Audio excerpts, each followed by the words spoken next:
Bonjour à tous, je m'appelle Jack et aujourd'hui, nous allons examiner ensemble une autre affaire dramatique.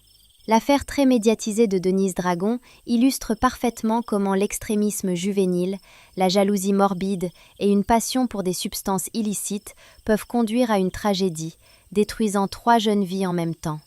Le plus âgé des protagonistes, et je n'ai pas peur d'utiliser ce terme, le principal responsable de cette histoire, avait à peine 22 ans au moment du drame. Les 2 jeunes filles, dont il tentait désespérément de manipuler les sentiments, n'avaient que 17 et 19 ans. Leur triangle amoureux n'a pas duré longtemps et a conduit à 2 grossesses, à un harcèlement obsessionnel et finalement à un meurtre prémédité. Mario Topanera est né en Espagne, dans la banlieue de Madrid, dans la petite ville d'Alcorcón, en 1996. Le jeune homme ne s'est jamais soucié d'étudier ni de trouver un bon emploi. Pendant ces 22 années, il a vécu dans la maison de ses parents, se contentant de petits revenus occasionnels. Sa passion principale était le graffiti. Il dessinait parfaitement, mais il n'a jamais pu exploiter son talent d'artiste ailleurs que dans des petits boulots ponctuels, peignant des murs à l'intérieur et à l'extérieur des bâtiments. Je m'appelle Elias Monclerc, vous regardez la chaîne Les Ombres du Crime. Merci de regarder mon contenu. Je serai ravie de votre abonnement et like. Bon visionnage. La principale source de revenus de Mario provenait de la vente de substances interdites. Il ne s'occupait pas lui-même de la distribution, mais trouvait des clients intéressés et les conduisait dans un quartier isolé de la ville, où un de ses contacts pouvait se procurer tout ce que les acheteurs demandaient. Mario recevait un bon pourcentage à chaque transaction, ce qui l'incitait à chercher toujours plus de clients. On ignore si ses parents étaient au courant de ses activités, mais s'ils l'étaient, ils fermaient probablement les yeux. Il faut souligner que Mario avait une apparence marquante et un caractère audacieux. Il jouissait d'une certaine autorité parmi ses amis et d'une grande popularité auprès des jeunes filles. Il utilisait habilement son charme, se faisait facilement des connaissances et entretenait souvent plusieurs relations amoureuses en même temps, sans vouloir s'engager sérieusement. Denise Maria Dragon est originaire de Roumanie, où elle est née en 2001, dans une famille modeste. Ses parents, Émile et Daniela, étaient très jeunes à sa naissance et vivaient dans une situation financière difficile. Pour cette raison, ils ont dû partir travailler en Espagne, laissant leur petite fille aux soins de ses grands-parents. Quelques années plus tard, une fois régularisés dans leur pays d'accueil et ayant trouvé un emploi stable, ils ont ramené Denise chez eux, dans le soleil espagnol. La jeune fille s'est rapidement adaptée à son nouvel environnement. Elle a appris la langue avec aisance et obtenait d'excellentes notes à l'école. Par ailleurs, elle s'est passionnée pour la danse, passant plusieurs heures par jour en studio et participant régulièrement à des compétitions. Lorsque Denise était au collège, ses parents ont décidé de se séparer. Après le divorce, elle est restée vivre avec sa mère, mais son père, bien qu'ayant fondé une nouvelle famille, continuait à s'occuper d'elle, la soutenant financièrement et restant présent dans sa vie. Peu après, sa mère s'est remariée, et Denise a eu un petit frère qu'elle adorait et avec qui elle passait beaucoup de temps. À 16 ans, Denise a choisi de se consacrer à la coiffure et de devenir styliste. Elle a arrêté ses études et ses cours de danse pour se concentrer sur sa nouvelle passion. Ses parents ne l'ont ni découragée ni empêchée, préférant la laisser faire ses propres choix. Pour acquérir de l'expérience, elle a commencé à travailler dans un salon de beauté appartenant à des membres de sa famille. La 3e protagoniste de cette histoire dramatique et le dernier maillon du triangle amoureux est Rocío Martínez, une jeune fille de 19 ans, née et élevée dans la banlieue de Madrid. Son père était policier et avait été muté à Alcorcón, où toute la famille a déménagé. Rocío était impulsive, souvent agitée et parfois un peu agressive. Elle avait l'habitude d'obtenir ce qu'elle voulait et ne supportait pas le refus. Dès son plus jeune âge, elle a été diagnostiquée avec un diabète et des problèmes cardiaques sérieux, ce qui la contraignait à suivre un traitement régulier et à surveiller son régime alimentaire.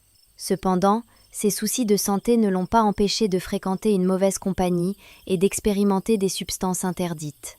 Elle consommait de l'alcool, a essayé des drogues et a participé à plusieurs petits larcins avec ses amis. Grâce aux relations de son père policier, Rocío n'a jamais été poursuivie pour ses actes. Elle se croyait protégée, persuadée que quoi qu'elle fasse, son père la sortirait de toutes les difficultés. Rossio était également très belle et attirait beaucoup d'admirateurs. Lorsqu'elle est sortie de l'école et a commencé à travailler, elle a eu plus de temps libre qu'elle a consacré à ses amis. Depuis le lycée, elle avait une meilleure amie, Sylvia, à qui Denise confiait tous ses secrets et ses inquiétudes. Un soir de printemps en 2018, alors qu'elle se promenait en ville avec Sylvia, Denise a croisé par hasard Mario, un jeune homme charmant et joyeux. Il a immédiatement su la séduire. Une conversation s'est engagée entre eux et le soir même, ils ont échangé leur numéro de téléphone. Rapidement, ils ont commencé une relation. Ils se voyaient presque tous les jours et leur lien s'est vite renforcé. Pour la première fois, Denise est tombée amoureuse et a cru avoir trouvé l'homme idéal. Ils partageaient de nombreux centres d'intérêt, les mêmes films, la même musique. Ils adoraient tous deux les chiens et rêvaient de voyager à travers le monde. Quelques jours après leur rencontre, Denise a invité Mario à un dîner en famille pour le présenter à sa mère. Mais Daniela n'a pas apprécié ce choix. Dès le début, elle a ressenti une inquiétude à son égard, un sentiment qui l'a même effrayée. Elle s'est empressée de se renseigner et a découvert que Mario était lié au trafic de substances interdites. Daniela a eu une discussion sérieuse avec sa fille, espérant qu'elle mettrait fin à cette relation douteuse. Denise a rassuré sa mère en promettant de rompre, mais en réalité, elle a continué à le voir. Peu à peu, Denise a compris que Mario n'était pas aussi gentil qu'il le prétendait. Il cherchait à contrôler chacun de ses gestes, voulait savoir où elle allait et avec qui elle parlait. Sans demander son avis, il fouillait son téléphone et ses réseaux sociaux. Pendant plusieurs mois, elle a espéré que son compagnon changerait et qu'ils pourraient construire une relation solide.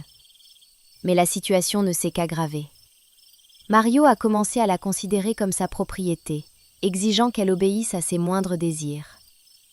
Au moment où Denise envisageait sérieusement de rompre, elle a découvert qu'elle était enceinte. Elle ne voulait pas lier sa vie à cet homme, ni subir ses pressions constantes. De plus, elle avait seulement 17 ans et se sentait loin d'être prête à devenir mère. Alors, Denise a décidé de parler franchement avec sa mère, lui confiant tout et demandant conseil. Daniela l'a écoutée attentivement et lui a suggéré d'interrompre la grossesse, précisant que la décision lui appartenait entièrement. Après mûre réflexion, Denise a suivi ce conseil. Lorsque Mario a appris la nouvelle, il a été furieux. Il pensait que Denise l'avait trahi, qu'elle n'avait pas le droit de décider seule et que lui seul pouvait choisir le sort de cet enfant. Leur relation s'est définitivement brisée, mais Mario n'avait pas l'intention de la laisser partir. Au contraire, il a promis de se venger de cette trahison et de lui faire autant de mal qu'il estimait en avoir reçu. En larmes, Denise a appelé son père pour tout lui raconter. Émile a décidé que sa fille avait besoin de s'éloigner de ces événements douloureux qui bouleversaient sa tranquillité d'esprit. Il a donc financé un voyage pour elle et son ex-femme, afin qu'elle puisse partir en vacances dans un lieu paisible. Il avait compris que sa fille avait besoin de s'éloigner de tous ces événements difficiles qui avaient bouleversé sa tranquillité d'esprit. Pour cela, il paya un voyage à sa fille et à son ex-femme dans l'une des stations balnéaires européennes les plus prisées. Elles partirent ensemble, et ce séjour fit beaucoup de bien à Denise. Elle se calma, se détendit, commença à envisager l'avenir et sembla ne plus penser à Mario. Mais les vacances prirent fin et Denise rentra chez elle. Mario ne s'attarda pas à regretter son ancienne compagne. Il entama rapidement une relation avec Rossio Martinez, une jeune fille de 19 ans au tempérament fougueux et conflictuel, tout le contraire de la douce et calme Denise. Rossio pouvait facilement provoquer une scène, se battre ou faire une crise de colère.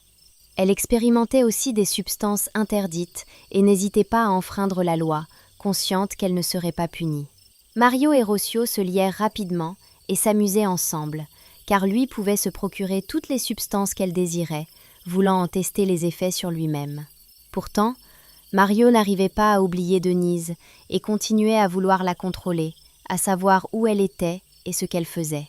Il lui écrivait régulièrement sur les réseaux sociaux, l'appelait et lui proposait même de reprendre leur relation.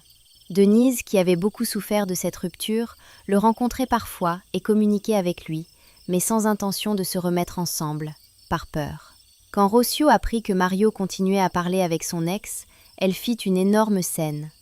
En colère, elle menaça de graves conséquences pour eux deux. Mario avait déjà compris de quoi elle était capable et lui promit que cela ne se reproduirait plus. Mais Rocio ne se calma pas et décida de détruire sa rivale, si ce n'était physiquement, du moins moralement. Rocio commença à harceler Denise par téléphone, la couvrant d'insultes et lui souhaitant du mal. Cela ne lui suffisait pas, elle lui envoya aussi des messages menaçants. Denise considérait ces menaces comme des paroles en l'air et ne jugea pas utile de contacter la police. Pendant cette période, Rocio tomba enceinte. Elle annonça d'abord à sa rivale que cet enfant était désiré et qu'elle le garderait. Cette nouvelle fut un coup dur pour Denise, mais peu après, Rocio perdit l'enfant, victime de sa mauvaise santé et de son addiction. Elle déversa alors toute sa colère dans de nouveaux messages menaçants. Denise, désireuse de tourner la page et d'oublier Mario, entama une relation avec un jeune homme nommé Evan. 1 mois seulement après leur rencontre, ils officialisèrent leur union et Denise alla vivre chez son mari.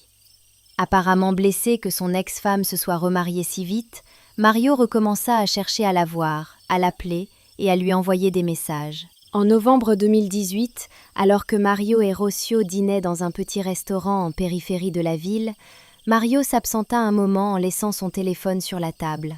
Rocio en profita pour le consulter et découvrit les appels et messages que Mario envoyait à Denise. Elle fit une crise de colère, pleura et tenta de frapper son compagnon. Mario proposa alors à Rocio de régler personnellement ses comptes avec Denise, proposition qu'elle accepta immédiatement.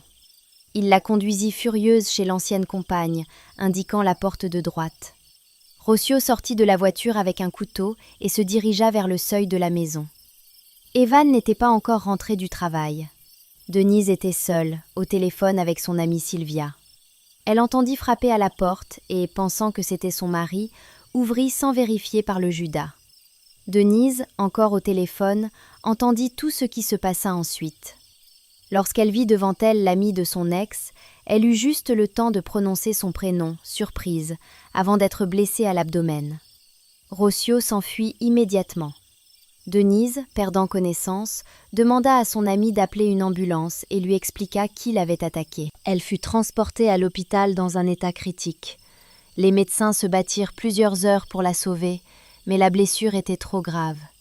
Elle perdit beaucoup de sang et, malheureusement, ne survécut pas. Après avoir porté ce coup fatal, Rocio retourna à la voiture, monta à bord et dit à Mario de partir. Sur le chemin, elle lui avoua tout. Ensemble, ils se débarrassèrent de l'arme du crime et nettoyèrent les traces de sang sur ses mains et ses vêtements. Mario décida qu'il valait mieux qu'il se cache un temps.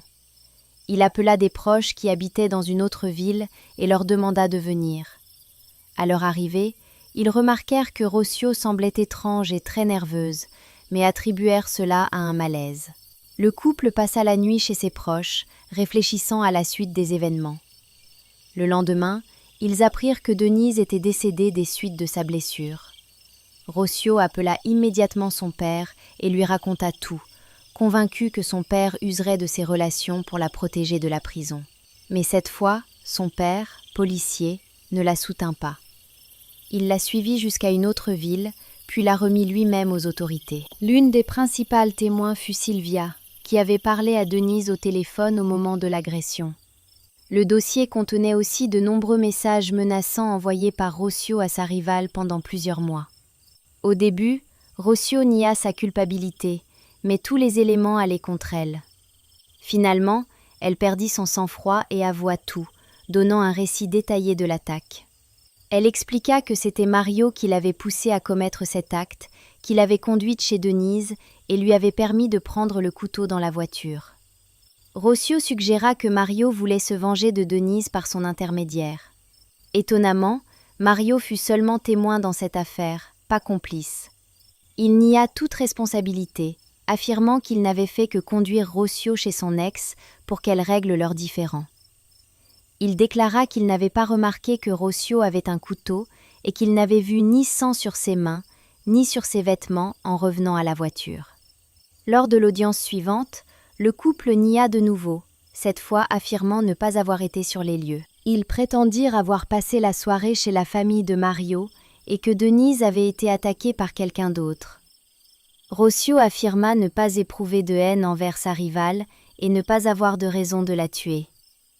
Malgré ses dénégations, sa culpabilité fut établie et elle fut condamnée à 18 ans et demi de prison.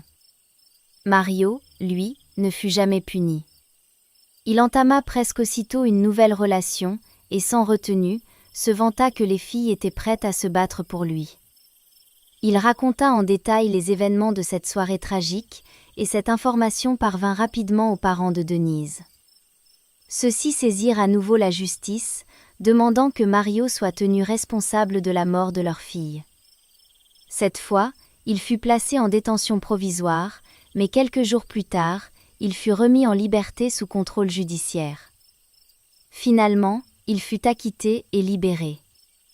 Les parents de Denise tentèrent plusieurs fois de faire appel de cette décision, demandant à ce que la peine de Rossio soit alourdie et que Mario soit incarcéré comme complice.